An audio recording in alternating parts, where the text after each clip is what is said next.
All right, we're gonna go ahead and get started. Welcome everyone. My name is Debbie. I am the Events and Programs Manager for the Latin American Chamber of Commerce.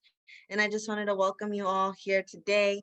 As part of Small Business Month, we have been hosting our Lunch and Learns to help you get connected with different organizations and learn how to do business with them. Last week, we had the SBA talking about certifications that you could obtain. And today we are happy to have CMS here in their Office of Diversity and Inclusion talking to you about supplier diversity.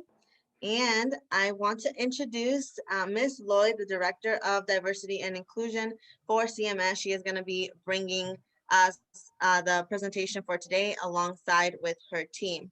So my intro is very short today because the show is really about supplier diversity with CMS. I'm going to go ahead and pass the screen over to them. Thank you so much for being here with us today. All right, good afternoon, everyone. Thank you, Ms. Ortega, for the introduction. I am Chiquita Lloyd, Director of Diversity and Inclusion for the school district. I am very excited to be here to share with you today. Stacy, if you would please bring our presentation up on the screen.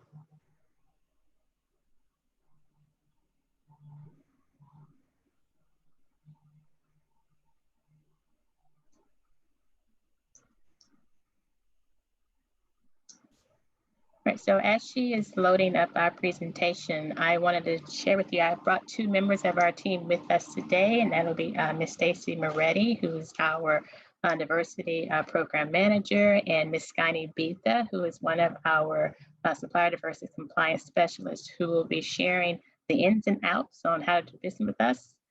We'll be sharing with you about what our government procurement requirements look like.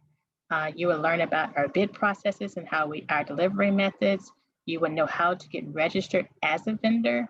And then we're also going to provide you with key takeaways of who buys what, to know exactly which commodities, their contact information, where to be registered, how to find out about opportunities. So before we leave you today, you will know exactly how to navigate doing business with CMS.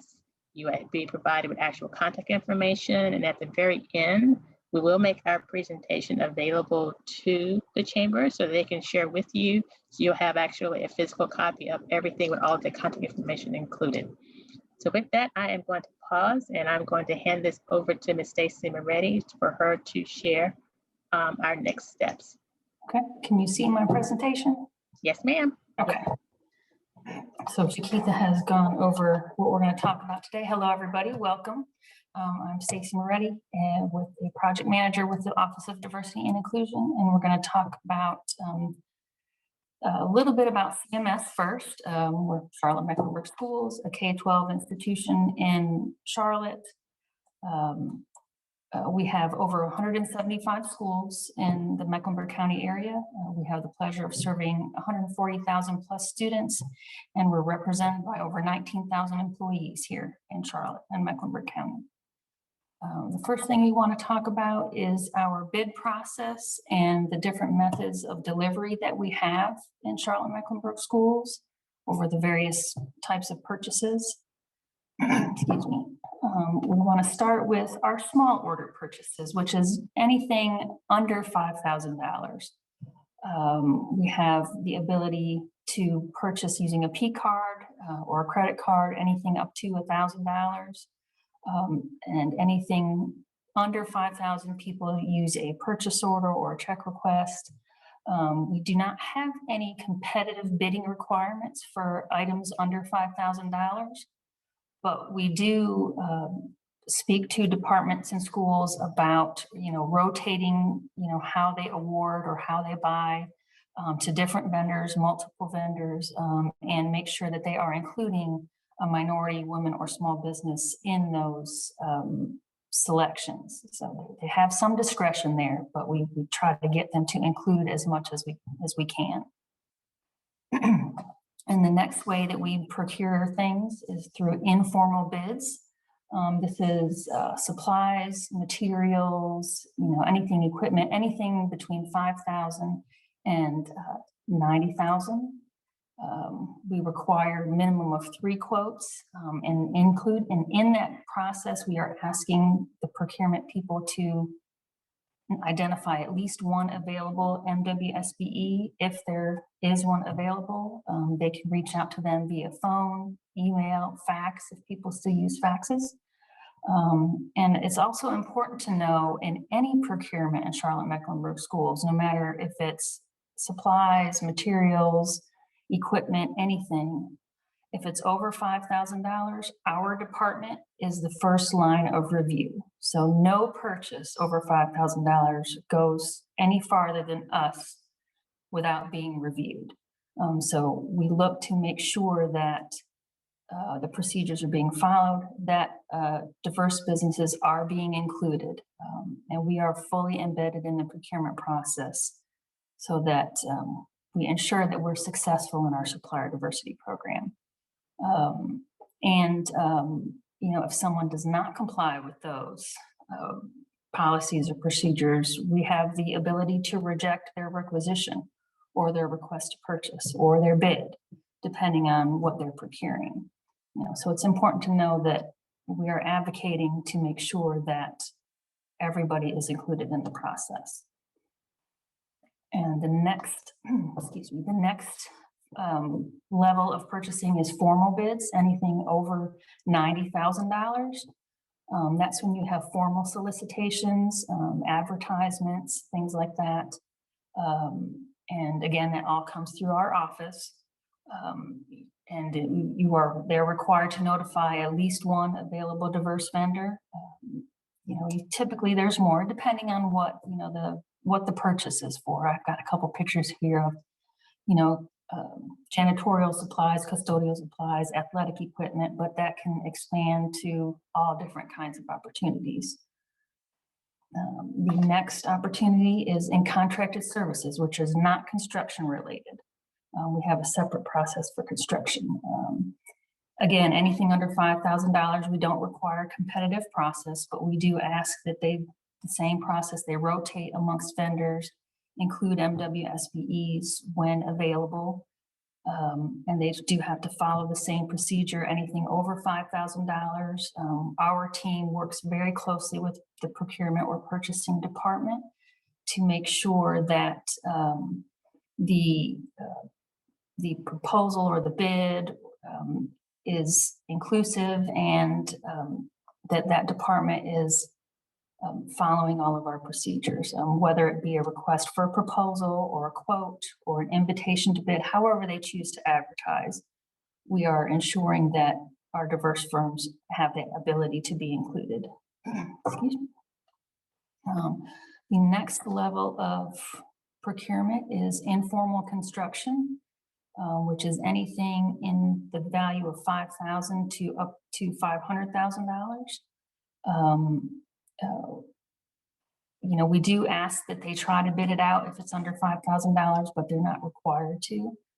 But anything over $5,000 requires a minimum of 3 quotes, and that's just a minimum. You know, when our departments that are doing construction ask us for a list of vendors that are MWSBEs, we give them more than one if they're available. You know, say just reach out to these people. So it's not just one person. If it's a trade contractor or a trade package that we know has multiple vendors, we'll give them all. And everybody that is, every department that is bidding out our work, there are good faith effort documents that are required to be in that package so that the bidding community has there's an opportunity for all, and it shows you what you're required to do to provide that opportunity, whether it's have, you know, outreach meetings or provide pre-bid meetings, provide assistance with drawings, anything like that. And then again, once that informal construction bid is done, we review it before it gets approved to make sure that all of those good faith efforts were followed. And you know, just repeating, if they are not complied with, then we as a diversity and inclusion team have the right to reject that bid. If we can see that, you know, a specific department did not follow our procedures, we will stop it and make sure that the diverse firms that are available have that opportunity to submit a price, a bid, a quote, whatever. And then on to formal construction, which is the bid range of $500,000 and higher. There's a little bit more detailed. We follow the state statute and what we require to be done on those type of projects. Notification of all available MWSBE vendors is required. Firms do that either by email or advertising on the interactive purchasing system site, or they sent us the information and we send it out through our vendor database, which Skyne will talk about a little bit later. They also have to follow those good faith efforts that I spoke about earlier. And again, we review those to make sure that the procedures have been followed. I can't stress that enough, that our department is embedded in every type of procurement process to make sure that it is inclusive. And again, we can reject it if we find something that's incorrect. And then moving on went too far, to professional services. We do procure those as well. Surveying, building commissioning, geotechnical evaluations, architecture, and engineering. And that is not a bid process, it's qualification based. So CMS will put out a request for qualifications or an RFQ, typically advertised in the paper, on the IPS website, and it's strictly qualification based. And those come up, you know, the surveying, commissioning, and geotechnical come up every couple years. We have that information if you're interested in those. Architecture and engineering comes up, you know, as we receive projects. And then again, all of the respondents are required to complete good faith efforts, which means reaching out to the community, contacting us if they don't know who to reach out to, you know, posting it on their website, posting in the paper, those kinds of things. And again, we review all of those proposals. So when the proposals come in, someone from our team is sitting in the room with the decision makers to ensure that everybody follows the procedures and we are inclusive in those solicitations. And then I will turn it, are there any questions? I should stop there. Do we have any questions so far? Okay, I will turn it. Stacey, if I made this to Keith again. Yes. One area that we did not list, I need to make sure we make known when it comes to schools and departments having the ability to purchase anything below $5,000.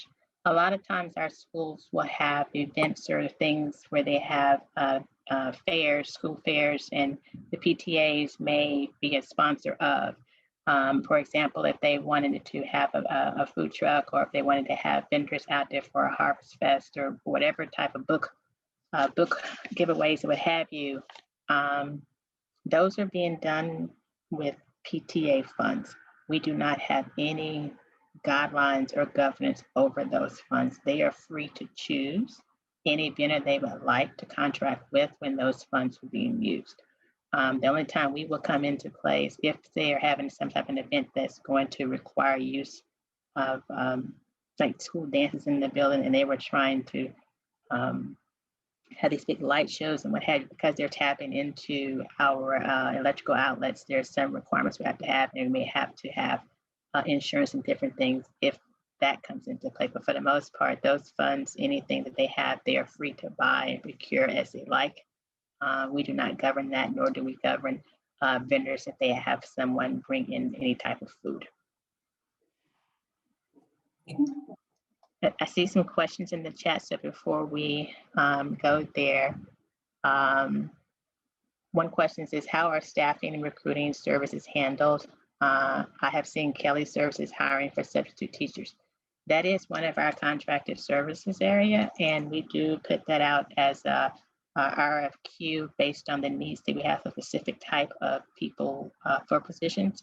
And we do have diverse staff suppliers as well as non-diverse firms supplying our staffing agencies, staffing departments. We actually have probably 8 different firms that we contract with now, not just for substitutes. We have some that specialize in accounting, some that help us with our child nutritional services department, some that help in our maintenance department, just general staffing for clerical support. So there are different firms that we use that contract out for those types of services. Another question was, will speakers be covered under the PTA or your office? It always depends on how it's funded. If the schools are using their dollars, that is one that will cover, come through our office. And if it's below $5,000, we will see the buy, but they're free to choose whoever they like, if it's for professional development. If it's someone that's being brought in during a PTA function and they want to have a speaker and they're covering the cost, that is totally up to the school that has to who they use with those dollars.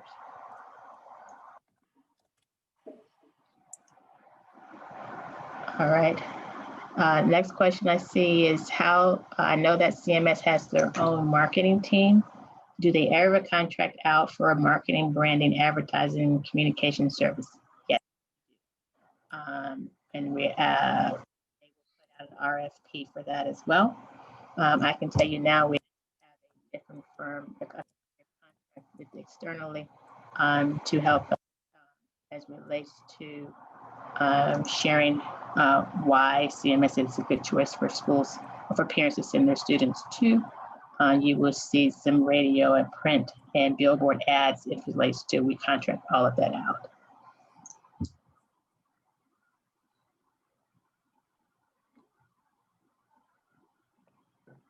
Okay, I see there's a question as far as, is there an MSP that staffing service would have to go through, or would still all staff service go direct engagement via your team?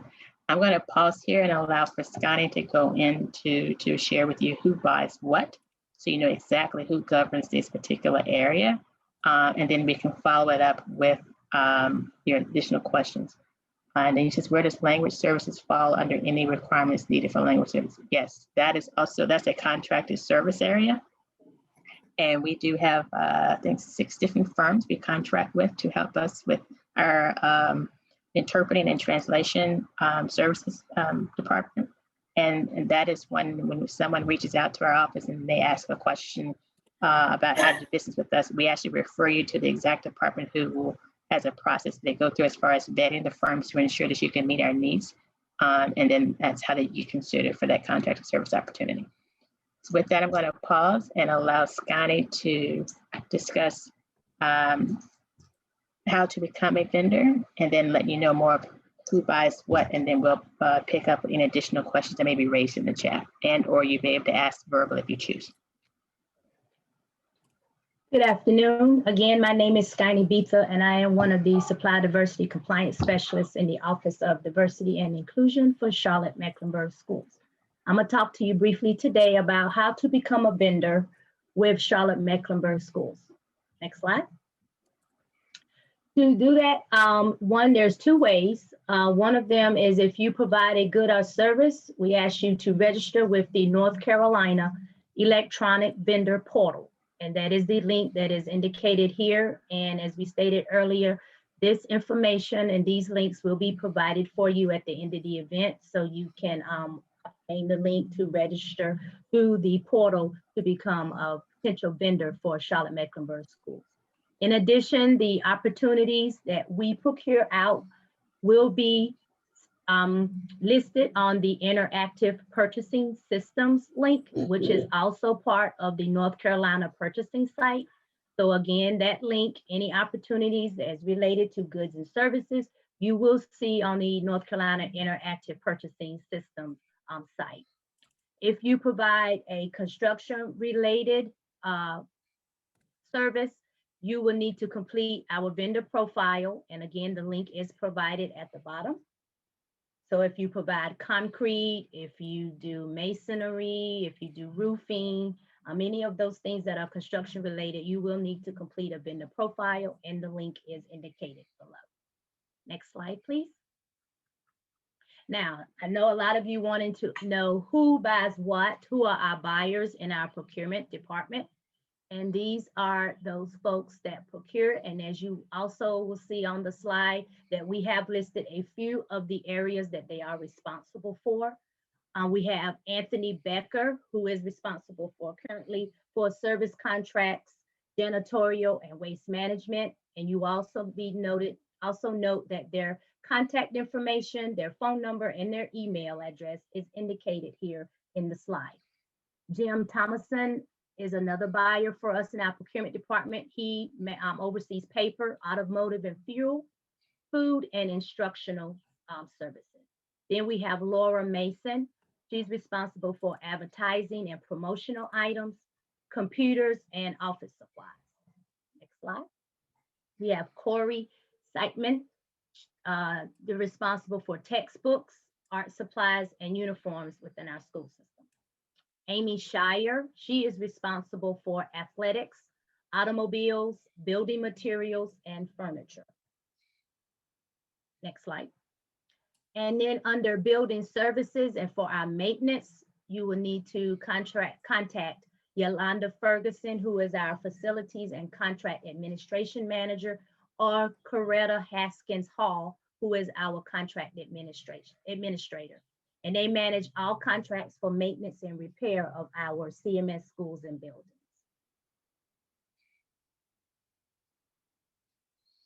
Our Office of Diversity and Inclusion, our team information is indicated here. Our other team member who is not with us today is Jason Deans.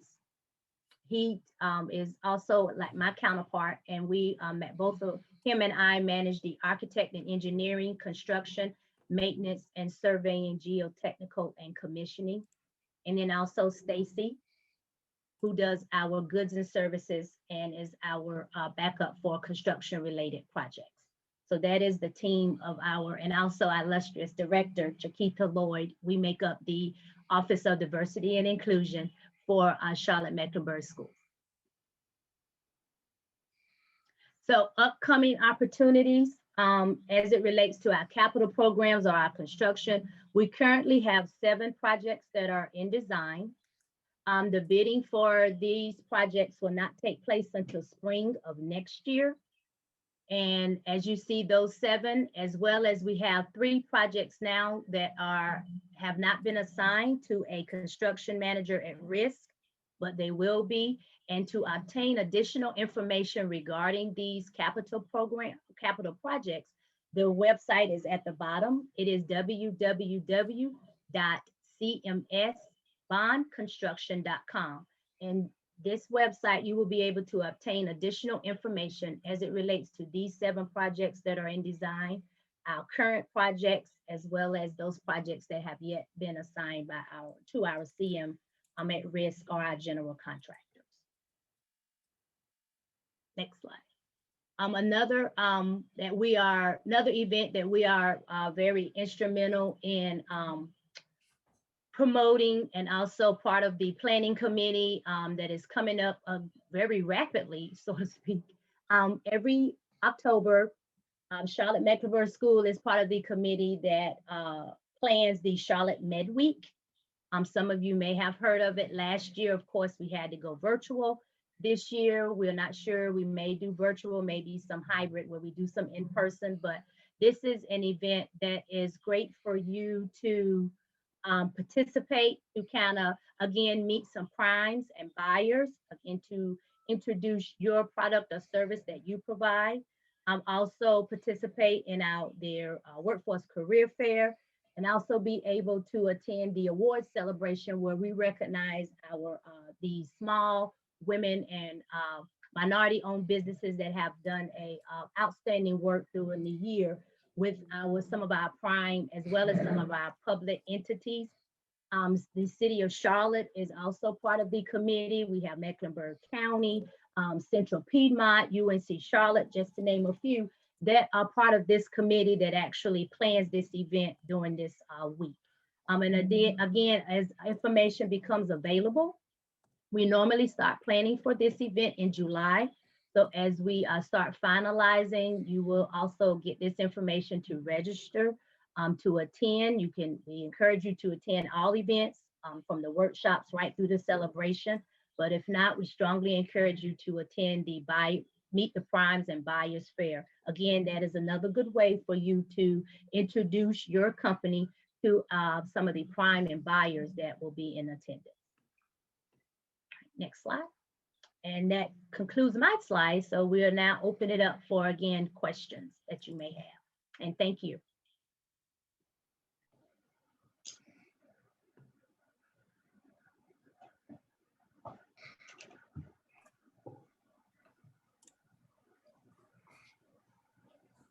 So if anyone has any particular question in regards to a particular good, who buys what the process is, we wanted to give this and allow enough time for you to ask any and all questions you were ever wondering about how to do business with us.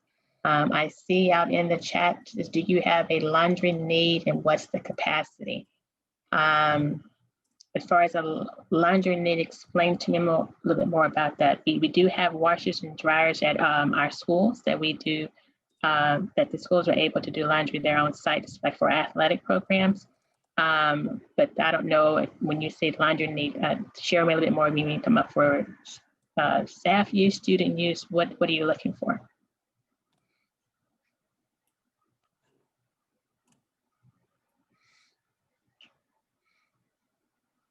Whoever asked the question can go ahead and unmute themselves if that's easier for you. Sure. Hello, everyone. My name is Dominique Boone, owner and founder of Leslie's Laundry Care. So we offer a mobile laundry and dry cleaning service where we will come pick up laundry, clean it for you, and bring it back. We currently do business with like UNCC, so they just have like a need for laundry. So that's why I reached out. Okay. Thank you. Now, the only one I know that we do contract out is like our stage curtains.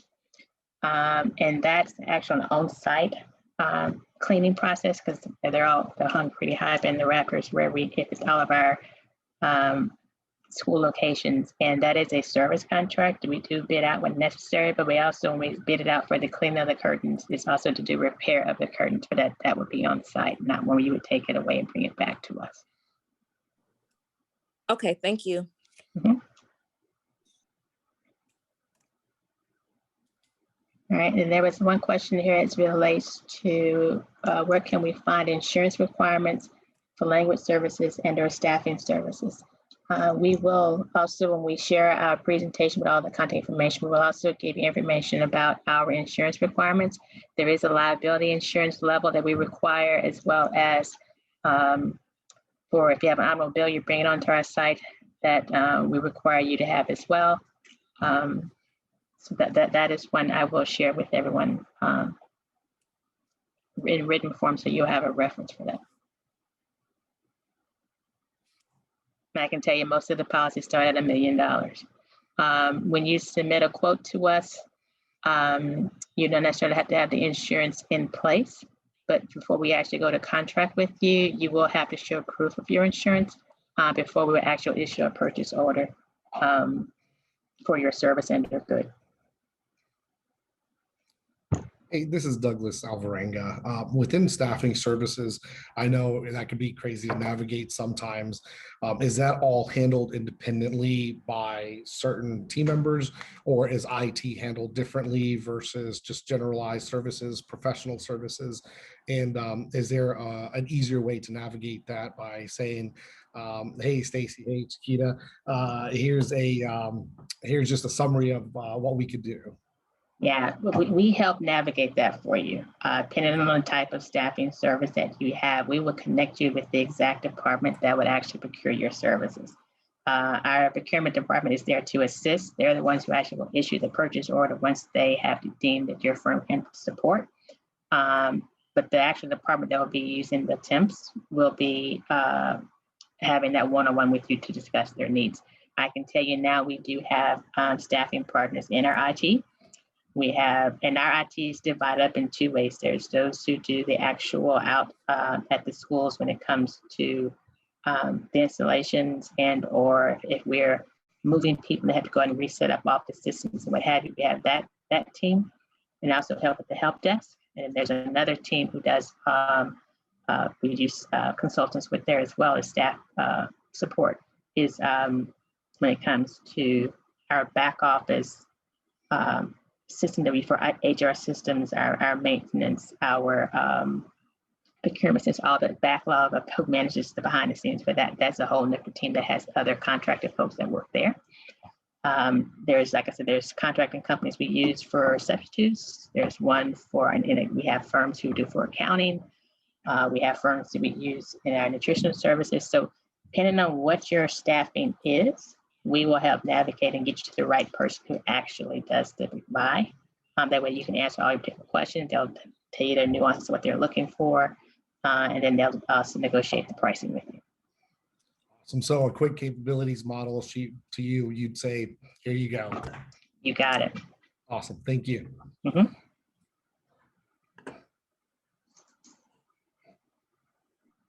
Anyone else?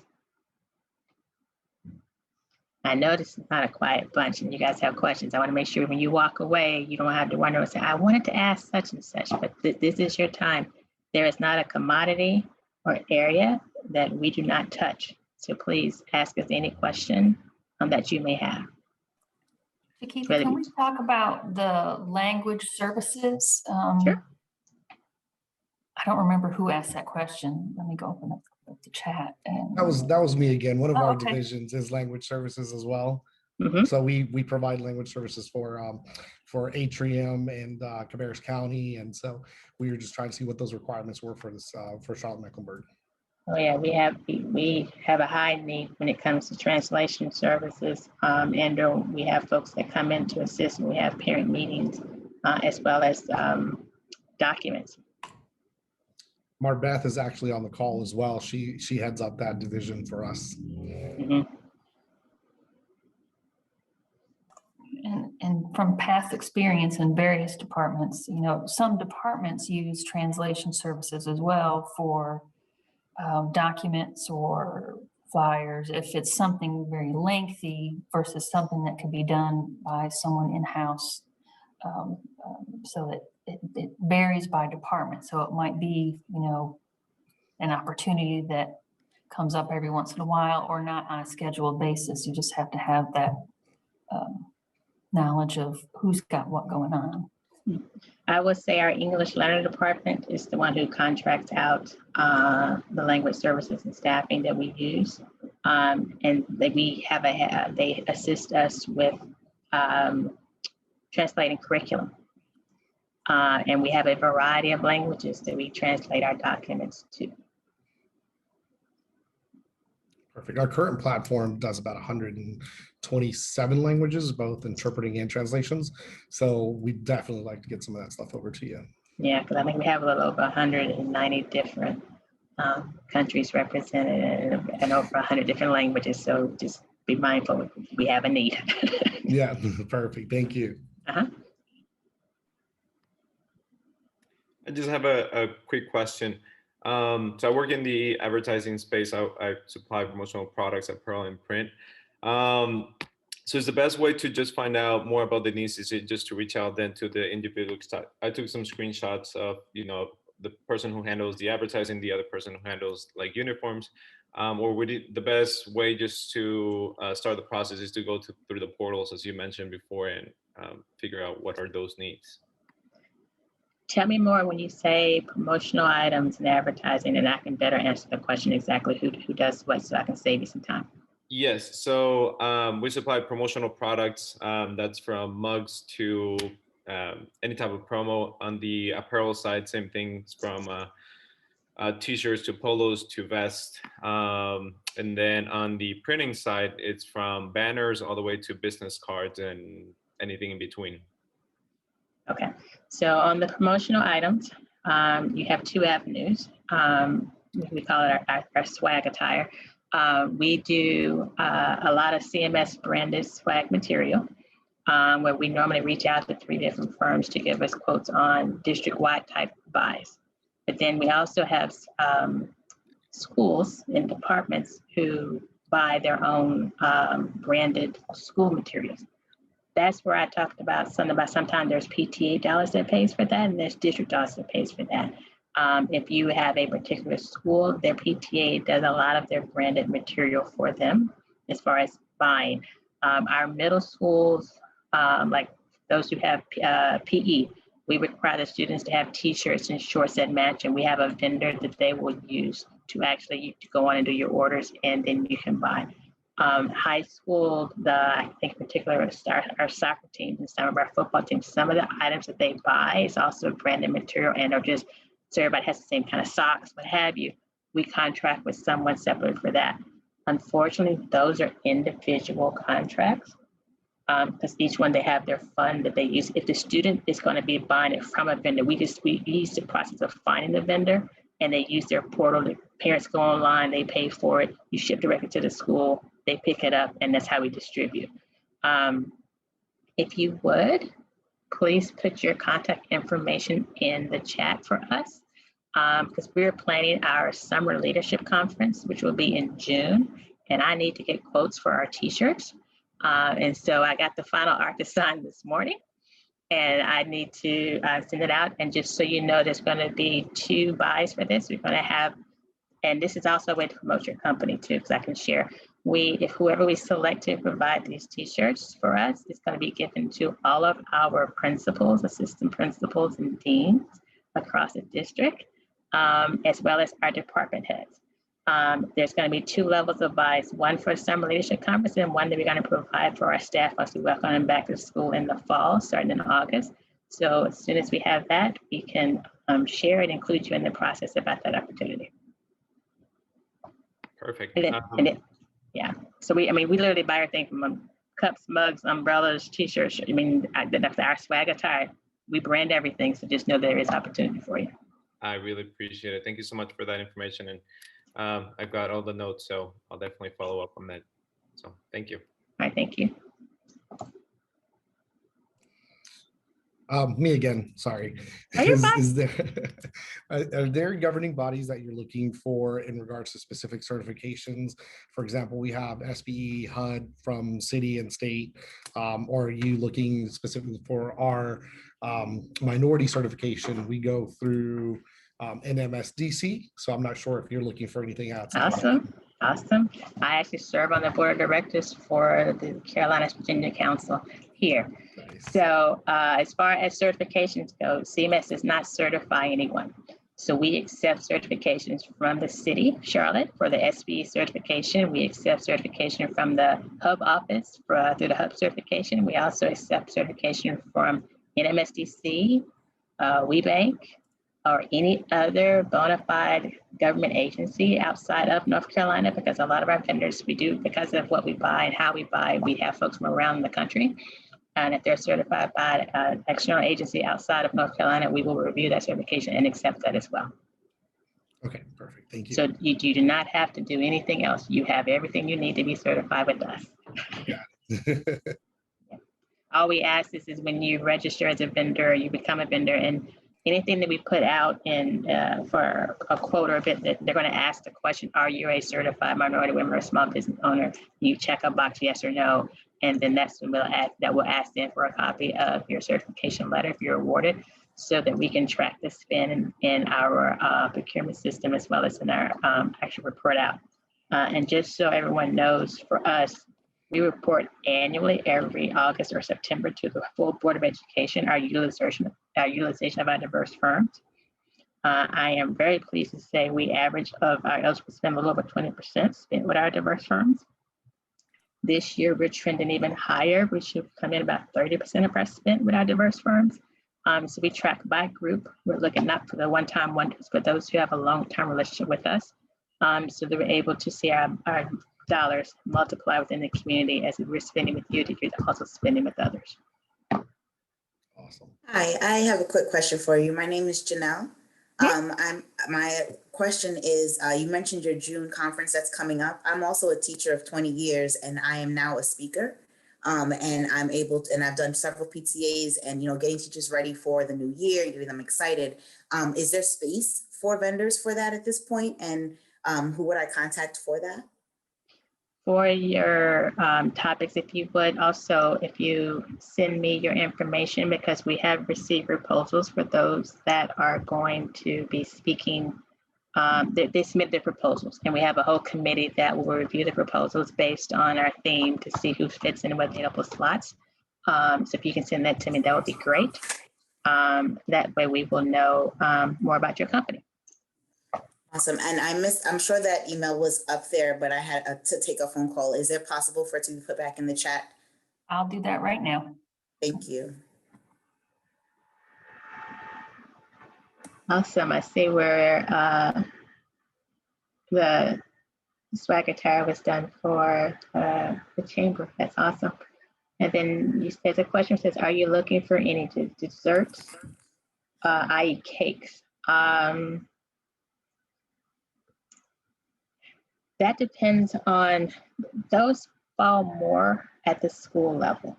Now, we did through the PTAs. There are times where we have large events at CMS where we used to, before of course the pandemic, where we would have desserts for folks. But we actually leverage our student culinary departments for that, to give them a chance to share what they have learned, and they actually come in and talk about what they provide and what have you. So we actually leverage our students' departments and the culinary service arts to make our desserts for us.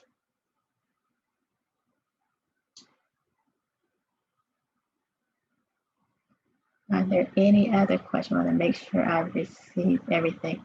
And then before I forget, Stacy or Skyna, if you could make sure you grab Mr. Martinez's information for Performa for promotional products, so that we can follow up and I can share when we send out the request for quotes for the t-shirts. Yep, I have it. Then I also believe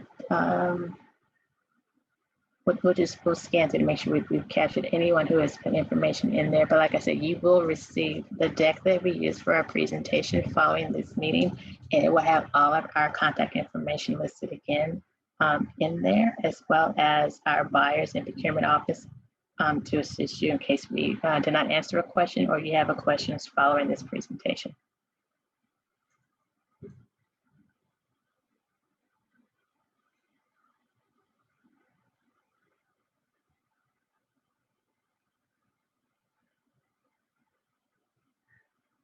Okay, I do not see any additional questions, Ms. Debbie, in the chat. So I will turn it back over to you. Awesome. Thank you so much, CMS team, for being here today. I'm going to go ahead and share our follow us screen, and I'm going to pass it over to Giovanni, my teammate, so he can close out this event. Thanks, Debbie. And thank you to the CMS Supplier Diversity team for this great event here, giving everyone information on how to work with CMS schools. Again, if you have any questions, please feel free to reach out to them. You have Ms. Chiquitha Lloyd's email there in the chat. Also, if you have any questions for us here at the Chamber, as you can see, my email is at the bottom, membership@laccccharlotte.com. And I would also like to invite everyone to our event later on today at 5 p.m. We are having our Hora Feliz. So please feel free to join us. If you have any other questions, again, please feel free to reach out. My name is Giovanni, the Membership Services Manager. And that's it. Have a great day. Thank you. Thank you. Have a good one. Thank you. Thank you so much. Thanks for coming, everyone. Thanks, everyone. Appreciate it. Thank you, Debbie. You're welcome, Larry.